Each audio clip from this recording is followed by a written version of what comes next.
So Karen, regarding the last message about finances, is there anything else to clear it, or is it done? And is there any other message? Okay, so for Karen, has she cleared that financial block now, or is there something left to do? I'm feeling you want to swing, Karen. I feel the energy as you're swinging back and forth, and you're just having so much fun and not a care in the world. You're just, right now, you're focused on swinging. And that's all you have to do because it feels good. So are you saying that the financial block has cleared? Yeah, so the swinging is indicative that you've cleared that block and you're now free to swing. And then now it's turning into a pendulum. And so the pendulum is just flowing back and forth. And they're showing me that, you know, as long as you keep moving forward, that pendulum is in balance, right? Balance is super important, not more of one than the other. So keep moving forward and you won't get blocked again. And if you do feel that pendulum starts to get sticky and it's not flowing, be mindful of that. Stop and look around and see, what did you do differently that's blocking you? Release it quickly. You don't want it to get like gum up the works, is what they're saying. Gum up the works. Don't let it stay there so long that it gums up the works. So when you're in that mindful place and you see that the energy has shifted and it's getting sticky and it's getting hard, that's when you stop and you pull back. You look at the big picture. Where is the gum? Get rid of it. Throw it away. Spit it out. And then get back to moving and flowing, and then your pendulum goes back into balance. And so, is there any other message for Karen?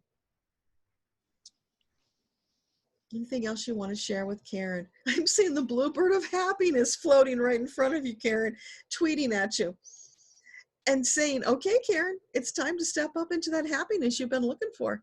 Here I am. Let's engage. And this bluebird is just floating around you, and it's doing loop-de-loops and buzzing around your head and just very joyful. So it's allow that joy and that playfulness just to sink in, feel it, and then go with it. Does that make sense, Karen? Yes, it does. Thank you. Yeah. You're welcome. Anything else? But just another quick question then. I've been told over the years that mediumship will be part of my path at some point, which hasn't come online yet. But, you know, is there anything in that, you know, is that part of my path, or is that, obviously I know it's a choice thing, but is that somewhere along my path in the future? Okay. Thanks. So Karen is feeling drawn to mediumship. What can you tell her about that? Is that something she should pursue?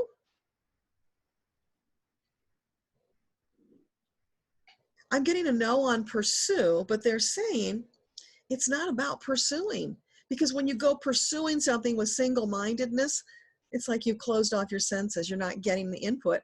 And if you're going to be a medium, you need the input, right? Mm-hmm. It's about you opening up and allowing it to flow to you. Don't close it off. Don't go into it with preconceived notions about what it will be. Because Karen, if you talk to 10 mediums, they're probably all going to describe different processes to you. You're on a journey of discovering what your process is. Mm-hmm. So meditation is a great place to start. Just get in there and start connecting. Whatever comes, accept it and be grateful for it, and more will come. Record it, because you're going to want to record your progress so that you can look back over time and see how you have grown and shifted. So again, it's not heaviness. It's not forcing or stressing. It's always about that lightness and flow. You can't connect fully and joyfully with spirit if you're shut down and in a box. It's always about flowing and getting out of that box and allowing more sensory input, because that's what it's all about, sensory input. Mm-hmm. Yeah, that's what I figured, but I just thought I'd ask the question. Yeah, it's a great question. Thank you. Thank you.